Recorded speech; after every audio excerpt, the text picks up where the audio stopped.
Welcome. I'm Tracy Poisner, and this is the Undeletable Dad podcast, a show for divorced or separated fathers. My job here is to guide you out of the thickets of parental alienation and to lead you across the threshold of the impossible to a real dimension where your children are securely held in the orbit of your love and influence. It's not a dream, it's reality, just waiting for you to breathe life into it. You're invited to work on a deeper level with me through our courses, group programs, or private mentorship by visiting undeletabledad.com.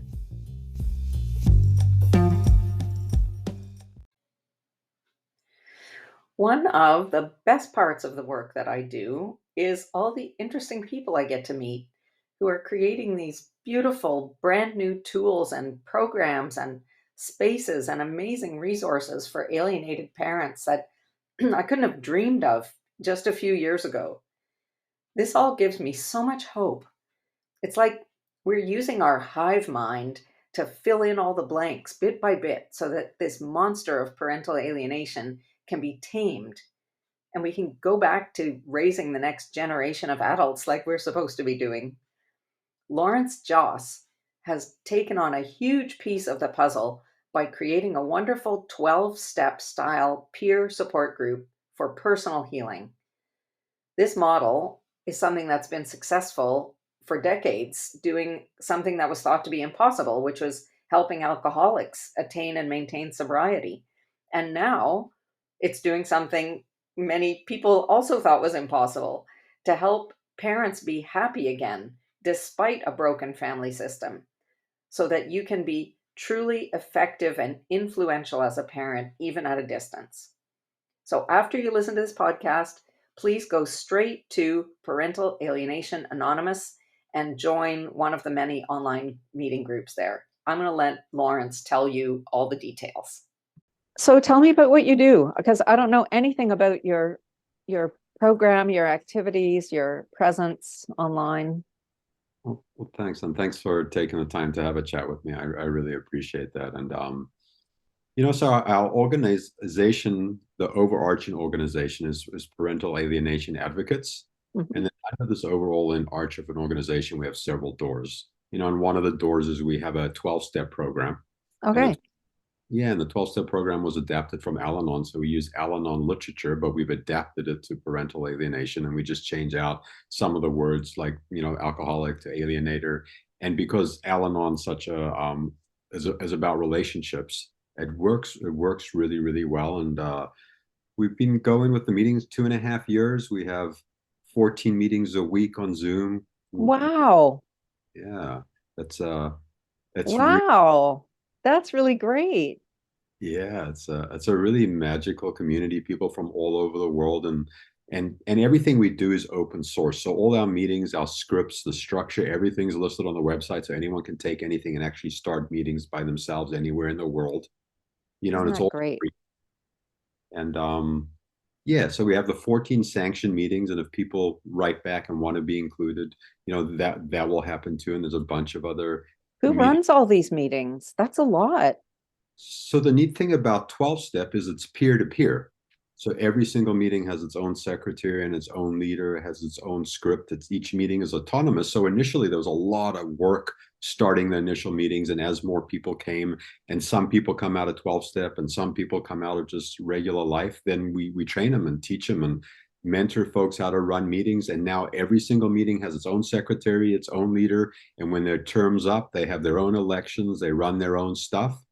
And the secretaries meet once a quarter to go over any changes, issues, stuff like that. And then there's a layer above that just to protect the community and then the organization. So it's incredible. And like, you want to talk about magic, you see people come in trauma and ripped apart and lonely and isolated, and they start to see, whoops, that's my 4:30 alarm telling me it's time to meet you. Sorry about that. And you see the lights just start to come on, and they start to realize they're not alone, and then they start to see that there's some hope, because the function of the program is to work on yourself, is Right. to work on your own ecosystem. That is perfect. And it just fits so beautifully with what I have been talking about for the last few years in this podcast and with my group and to my clients, which is that I try to get people to understand, okay, and I mean, in my case, I'm working with dads in particular. Um, but I try to get them to separate like their wounded human from their fatherly energy, and that you can't be coming to your kids with your wounded human energy, because that's not what they need from you, and it's not attractive, and it's not going to draw them back towards you, like, and it can't ever be their job to heal your wounds from all the shit that's gone down, right? Like they are the real victims of this, and you as an adult have resources to help you to cope, which they have not. And you are actually providing that fantastic resource that I want to send everybody to, like you need friends and people and support and ways to pull yourself together so that your human can do some healing while that another part of your function remains in this fatherhood function of giving outwards. Yeah, 100%. I couldn't agree with you more. It's not the kid's job, or place in the family system to take care of anyone but themselves. And a lot of parents, including both sides of the equation, the alienator and the targeted parent, or whatever language you want to use, tend to put the kids in some positions that they shouldn't be in. And we talk about all that all the time in the program. This is to find yourself, to emotionally and spiritually grow, so you have the opportunity and the ability to be a parent, Oh, which, this is so beautiful, Lawrence. Like, I'm going to pump this really as hard as I can, because I just think this is great. And I'm so happy to learn about what you're doing. That's amazing. Can I ask if you don't mind sharing just a little bit about how you came to do this? I imagine that you have some story of your own that led you in this direction. yeah, 100%. Yeah. And thank you for that question. And this is just one of the many doors that we have, the 12 steps. I'll get to the other doors afterwards. And I just want to say, because you do work with a lot of men, we also have men X groups and women X groups where they're just gender specific, and we add the X to be gender inclusive. Yeah. And it's like, for me, I started in 12-step programs 35 years ago when I was 18 years old. Wow.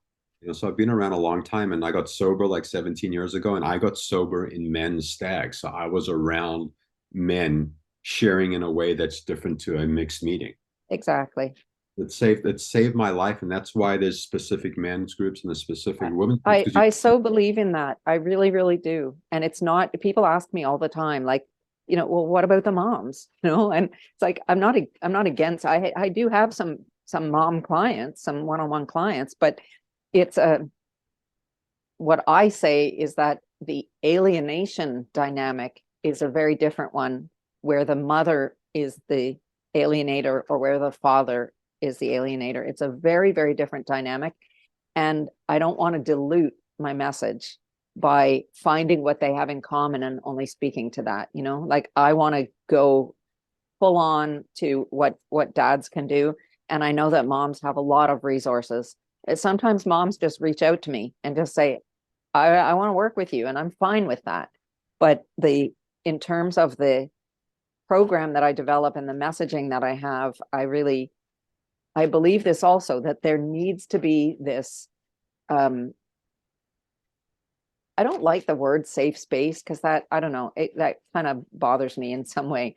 But the idea that you don't have to be like politically correct with everything that you're saying, so that you don't say something to offend the moms or whatever. Like, I need to say what I need to say and not have people coming at me to say that this doesn't suit their situation in some way. So I really, I believe in that um, the exclusivity, in the sense that people, you're right, you're free to, it's like a soft landing or something. You're free to express yourself without a fear that somehow what you're saying is going to offend somebody. We need to get those things out. And so better to have all the people in another room who can do the same thing, then everybody wins. Everybody wins like that. Yeah, I'm a huge believer in affinity groups and having the space to share where you are in an affinity group. And within the context of 12 step, we have a really safe, structured container because we're talking about recovery. Right. And in 12 step, people have sponsors that they get to work with some of the stuff, and they need professionals like you that they can come to and process on a different level because we're just peer to peer run. There's no one really with any kind of training. We're just holding, walking arm in arm and walking each other home to some degree. Yeah. Oh, that's so beautiful. So I'm sorry because I interrupted you and you were talking about your own journey. So please pick up. Yeah, so I got sober, and in the beginning of my sobriety, my wife at that time had asked me to leave the house, and I thought I'd just be gone for a couple of days. And alienation was always there from day one, and it's a big part of my recovery and acknowledging that. But so I left the house, and my oldest daughter stayed in the house, didn't talk to me for a year, wouldn't get in a car with me, anything like that. And my two middle daughters, I had 50% of the time after fighting for that a little bit. And I also left my 12-year-old daughter there because I thought she would just grow out of it, and there was really nothing going on. And I was in AA, and I was going to some Al-Anon meetings, but I was predominantly in AA. And then after a year, my ex was having some addiction problems, and I got my daughter back in my life 50% of the time. You know what I mean? And we everything was really great for 3 or 4 years. And I say that because alienation is this thing that moves up and down. It's not consistent, and it's definitely Yep. not linear, and it never leaves. It's not going away. If someone gets their kids back, that's when the work starts, in my opinion. Absolutely. Yeah. So Absolutely. I went through that, and did a lot of interpersonal work. Had no idea about the word alienation, and I came to the word alienation 8 9 years into my story, and everything that I had done just fell into place. I'd done all the work to get there, but I didn't have a word for it. Mm. So like I did something called IBP, which is integrative body psychotherapy. It's a 2 year somatic teacher training, which was phenomenal. Really opened up the hood to see how I was hardwired and all the different things that was going on. Great. And during that process, I discovered like the love that I had for my first wife was the same thing for my mother, where I was helping regulate someone else's nervous system, right? Yeah. And it was like this really intense love. And when my wife got pregnant with our first daughter, that intense love switched to her belly, so she was getting regulated by the child. So alienation started. Like Wow. they were enmeshed, yeah. Her system was. I call it. I use colonization when I talk about the Mm. children. That their nervous system has been colonized by a parent is really what Wow. I Yeah. used to say that. And and then life was okay. My kids did a lot of stuff in recovery with me, and then my body started to shut down. Like physical pain is a really big part of my story. And when my body started to shut down, my middle daughter had to pick somewhere to go, and it was our relationship kind of fell apart there. And yeah, and I found myself going to Al-Anon and really working an Al-Anon program because it's based on the relationship with all the relationships in your life. And then at a point, I couldn't reach that itch. The pain was just too intense. So at that point, I started something different and adapted it for PAA, and just started meetings and started, reaching out to different people. And I'm just incredibly grateful. And I will say, like, I need this really diverse skill set to be able to navigate building this organization. And this organization is getting built so every single person is replaceable, including myself. Like the hierarchy and this stuff and the patriarch and different stuff that's going on that keeps people separate and keeps stuff away from a linear more of a linear vision, is really challenging. So it's a really cool space that we're navigating, and really rich, and so many wonderful people that are recovering, that are participating in everything that the podcast is and everything that the organization is. Like my face might be in the front, but there's probably 40 of us doing a bunch of work. Wow. That's so great. I'm just so happy to hear about this because really I this is a great I just feel like in the last year or two that it's like we're like mycelium, like finding each other or whatever. Like this network is growing. Like there are nodes, there are like nodal points where like you've got a thing and I've got a thing, and I'm meeting all these people now who are um, taking care of different parts of this story. There's a Facebook group called Pro Say Dad, where Anthony Cancel is a what do you call it? I think he's a paralegal, if I'm not mistaken. But his journey is teaching dads how to represent themselves in court. And he's got like 10,000 people in his Facebook group who are like, they're so organized and they're helping each other there. They have meetings where they go over each other's cases. And, like that is completely brilliant. And then, on my side, I have the Undeletable Dad podcast and Facebook group, and I've had some programs where men are, working together and having that sense of community, and also going through. It's certainly not a 12-step program, but I'm teaching. Um, it's a lot of personal development stuff, and it's also, as a new kind of parenting, as you just said, like your job starts when you get your kids back after this has been going on, right? Like a different kind of parenting you're going to be called on than what you would have done if you weren't being undermined every minute, every step along the way. And so many of your regular parenting tools are no longer available to you in this environment.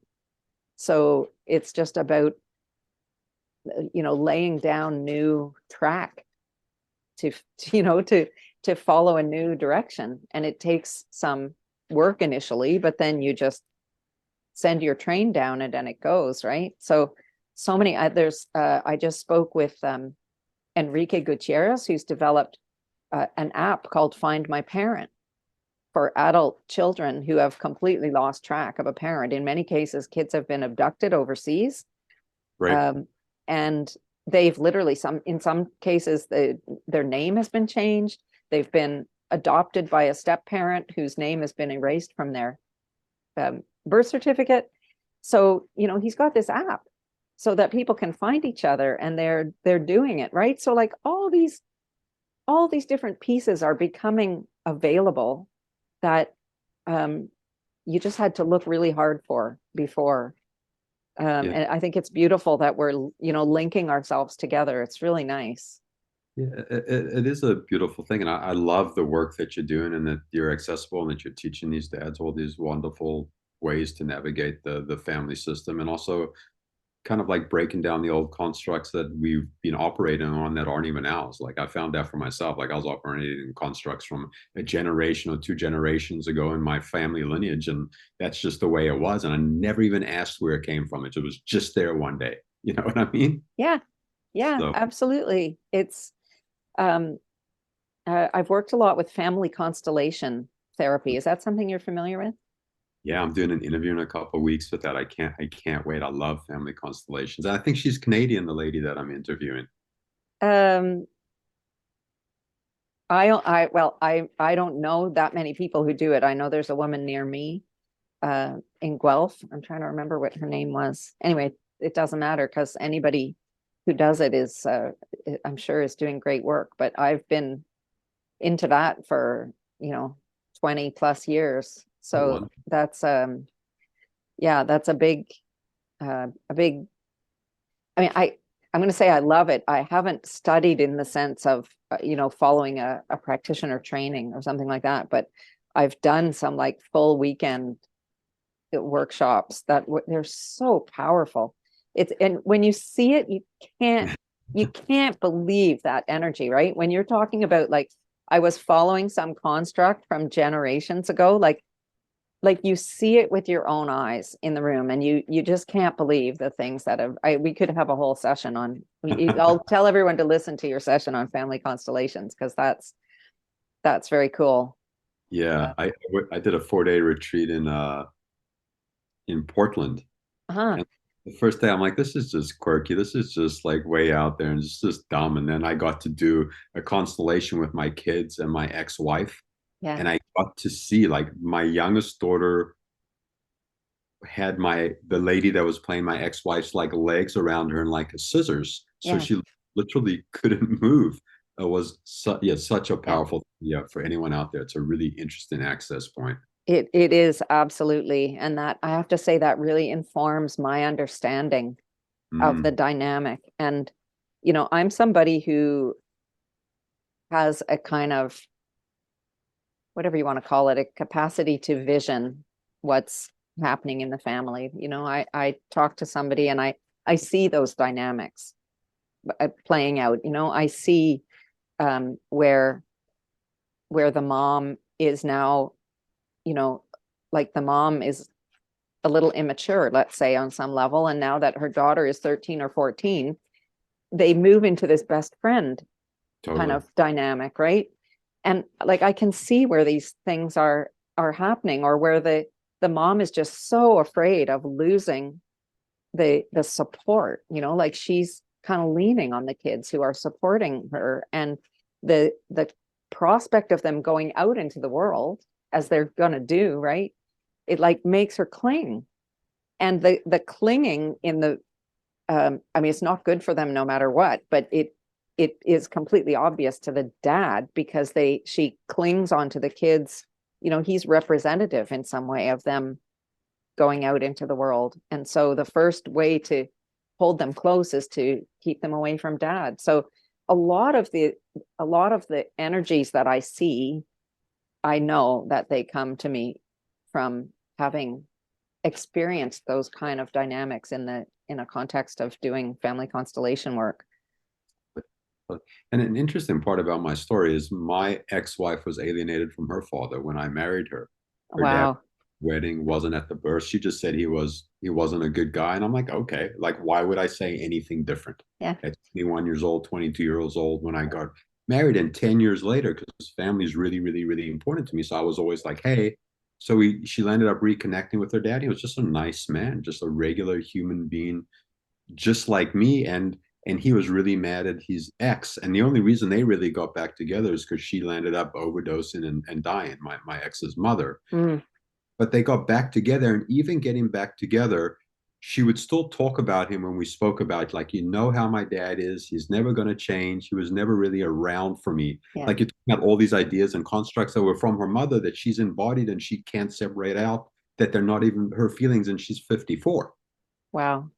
It's fascinating and scary. And I will say, I had a conversation with him before he passed away when I reached out to him and said, "Hey, you know what I mean?" And he was so scared of losing his relationship with his daughter that he now had, that he was in complete denial that it was happening to another generation, even though my kids weren't talking to me. They had disowned me. They'd stopped talking to every single person in my family. And just like him, none of my kids ever spoke to anyone in his family ever. And he watched this as a grandfather and was like, huh, this seems okay. It's a fascinating Yeah. um, inertia that parental alienation actually garners itself. It starts to move and function and grow by itself without anyone even doing anything, you know? I can't tell you the number of professionals, or let's say people who are doing, reunification programs or making videos about alienation or whatever, who realized as adults, like after they were already engaged in some kind of activity about alienation, that they realized retroactively that this had been done to them as a child, because they also had this narrative like, well, this isn't my story. My dad's just a bad guy. Like, I wasn't alienated from him. He was just a jerk.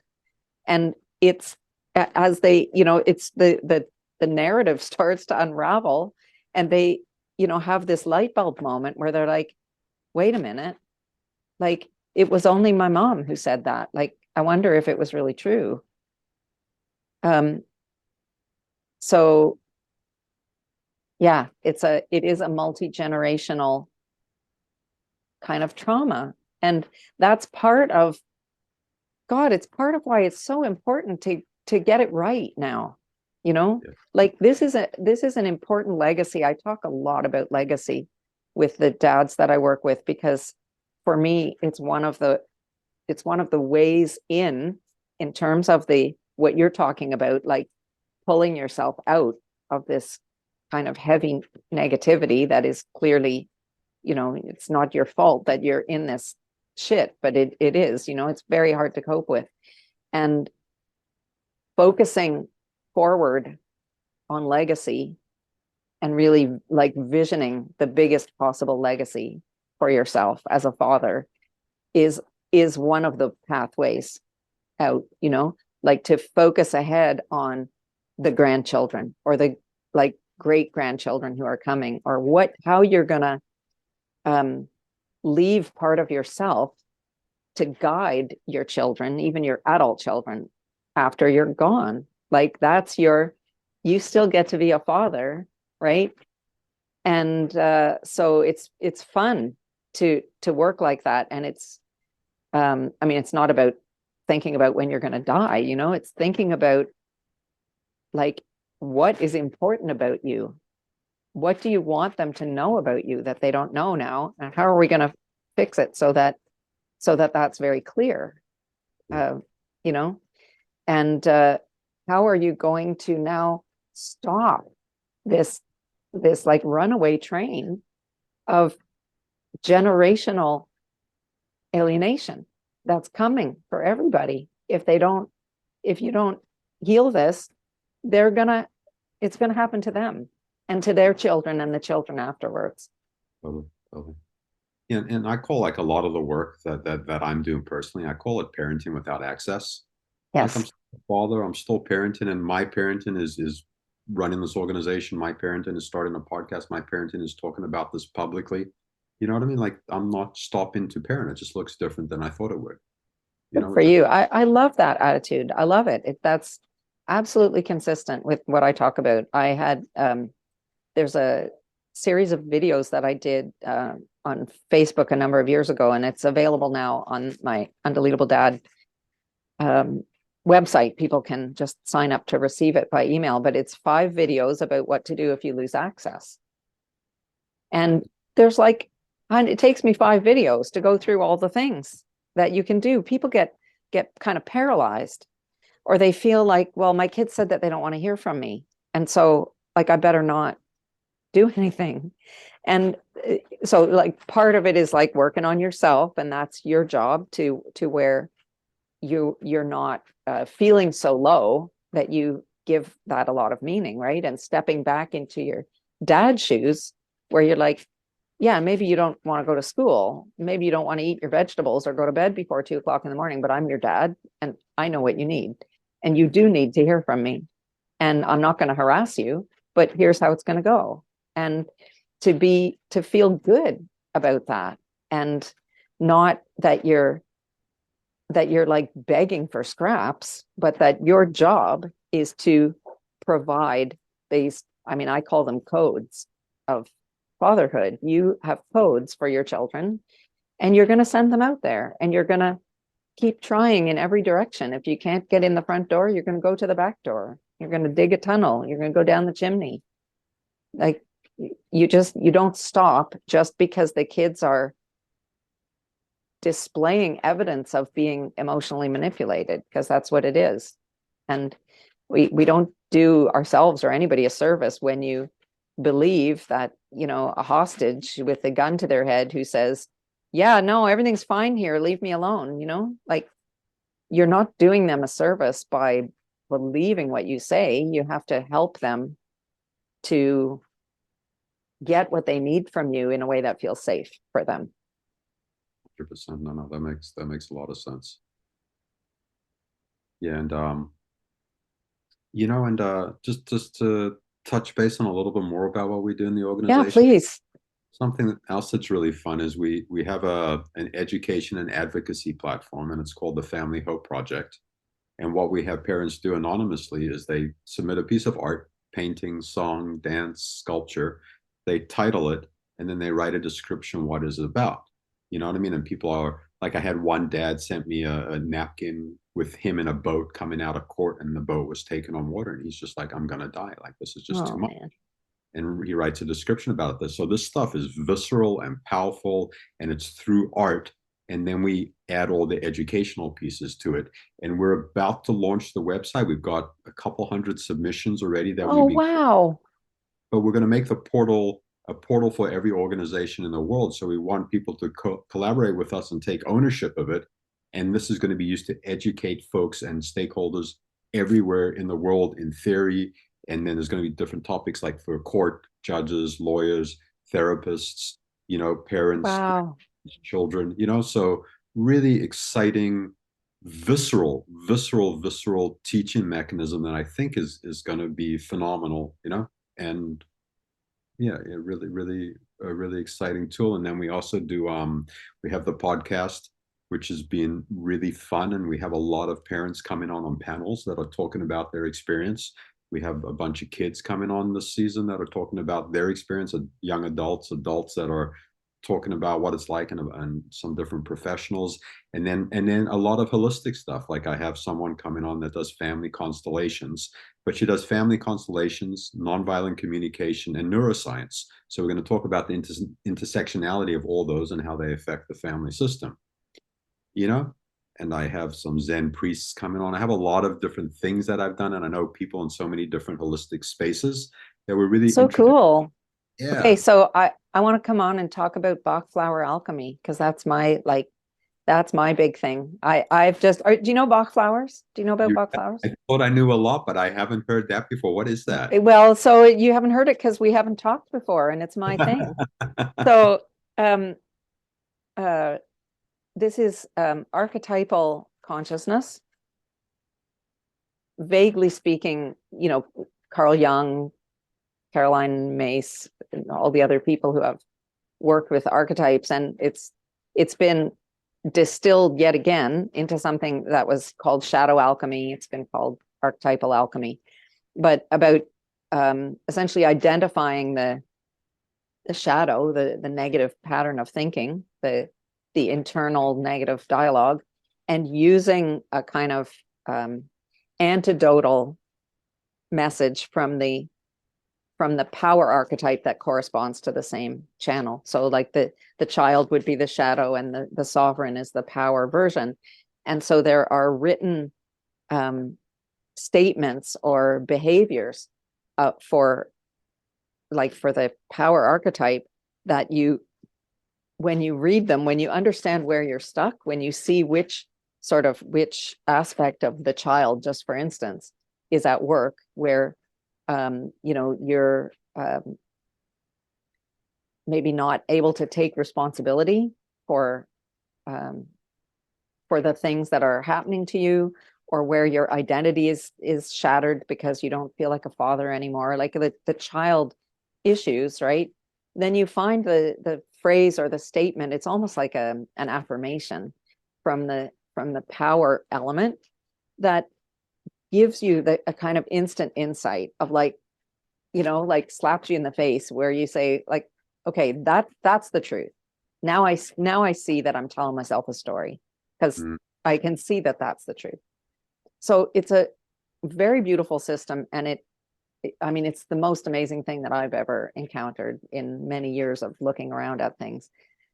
But it occurred to me to sort of have some kind of body work bridge for that, because it's still a very cerebral thing, and it's meant to be something that you feel in your body. And I am not a body kinesthetic kind of person. It's hard for me to get into my body personally. But with Bach flowers, it's almost a kind of body work, because it's shifting your energy, on the cellular level. It's changing the vibrational pattern of your cells to make you able to host this new frequency that you're calling in, right? And so I've been working for the last couple of years on weaving these two things together so that you can choose an actual flower essence or a blend of them, which I usually do, to support the actual transformation that you're making. They're the exact flowers, it's the exact flower essences that correspond to to this channel that you're working on making a transformation in, so that it goes so much faster, and that the insights, well, this is how it's been for me, the insights that you get really land in your body and become real in a very uh, yeah, a very tangible way, more Mm, so than what I was used to experiencing just with the alchemy work. Because something can seem true to you sort of in your mind, but your body will still react. You'll still um, you'll still react in your survival mode around it, like physically, right? sure. If it's not real in your body, it's not real. So I do this work now with individuals, but it is so beautifully suited to working with families, um, because once one person in the household, knows how to do this, like there's a there's a remedy or a blend for everything. I mean, my stepdaughter is constantly asked, she's saying, I need something, and she'll tell me what her situation is, and I can, you can buy a like lifetime supply of these things for, about $200. Like it costs nothing to have everything on hand. And so um I'm really interested in exploring how to help kids who are under this kind of pressure, under a great deal of the pressure of being between, like inside of the conflict between their parents, which is really like the two halves of yourself not being able to live together, right? It's a just a devastating thing to be a child in that circumstance. So people are asking me all the time, like, how can I help my child or my stepchild who has to go now every other week or occasional weekends or whatever it is to a household that is so hostile to our life together here? How can I support them in being able to endure that? And, to be able to endure um, wanting so desperately to be good enough for your other parent, to please them, and having to make a terrible sacrifice to cut away a family member in order to please a parent. So there's so much scope for using these kind of um, energetic level tools, because that's where it happens. You don't need a spade and a shovel to fix this kind of problem. You can't literally hit someone with a baseball bat. You need to work on the the energetics of the person and of the whole dynamic to make it change. That sounds like really incredibly rich, wonderful work. And I love that you're bringing in the embodiment and getting into the body. And like, it's not real, right? The mind bypasses the body. It happens in the body first. So I love that. And it's funny. Through our group, we did a little retreat with some of the Canadians, Oh, and cool. they took me to something Springs Island, Salt Springs Cold Island. Spring Island. Yeah. And part of my recovery work is dance. So when we're on Salt Spring Island, I took them all to something called ecstatic dance, which Neat. I'd done ecstatic dance before. But ecstatic dance is just free form. You listen to the music, it's got a beat, and then you just do whatever you want to do or your body wants to do. Yeah. And I was just talking to one of the ladies like yesterday or the day before. I'm like, what's one of your highlights of your recovery, of this recovery journey? And she's like, ecstatic dance. Like I was finally able to get into my body and start to work with some of the stuff away from the cerebral Yeah. kind of processing where we get so stuck. And she said, like, that was it. So I Isn't that love that great? embodiment stuff. Yeah, that's So awesome. cool. Well, Lawrence, tell the listeners where they can find you. So Where's your podcast? I guess um it's everybody, everywhere. the podcast is Family Disappeared, and it's Mhm. on all channels, Apple, Spotify, whatever you have there. And then the organization's website is pa-a.org. And you can Okay. go up there, it'll have the podcast, it'll talk about the foundational trainings, the Family Hope Project, and it has a meeting schedule. You sign up for the meeting schedule and you'll get an automated email so you can come to the meetings anytime you want. It's all on Zoom. And That is so brilliant. It's so brilliant. I'm really, really happy to learn about this, and I'm going to make sure that I talk it up everywhere I go, because I think everyone should be taking advantage of this. It's an incredible tool. Yeah, that's a wonderful opportunity. It does not replace the professionals. People still need professionals. They still need additional support, but it's people you can text every day and see every day and build relationships with. And you don't have to explain any kind of language. Everyone understands what's Yeah. happening already, which is really So useful. great. So great. Well, thank you very much for doing this. I really appreciate you being here. Thank you. Thank I'm you for going to your put all the links. I'll put all the links in the show notes for this. awesome. Thank you. Okay. As I've said before, being a father in this kind of twilight zone of hostility and conflict is a superhuman endeavor. You can be a superhuman dad, only providing and protecting and sending outwards, but your human needs help. Your physical body and your nervous system and your spirit are human, and they need to be supported so that the superhuman part of you can come online. You need a place to express your human needs and receive some nourishment. This is not weakness. It's how the warrior archetype takes care of business. You need to clean up your energetic field so that your kids are not left in charge of your wounds. It's just never their job to give you what you need to be okay. You have to be okay first before the flow of love can turn around and come back towards you. Go to parentalalienation.anonymous.com and sign up right now for one of Lawrence's groups. You can't do anything for your kids until you have your hope restored. So if you really love them and you want to be their hero, this is where you start. Once you separate your wound from your job and you reconnect with hope, consider working with me to activate that level of potential you didn't know you had, to animate that powerful archetypal energy that will draw your kids back towards you with your own irresistible magnetism. Reach out for an exploratory call to tracy@undeletabledad.com. Thanks for listening. Your kids thank you too.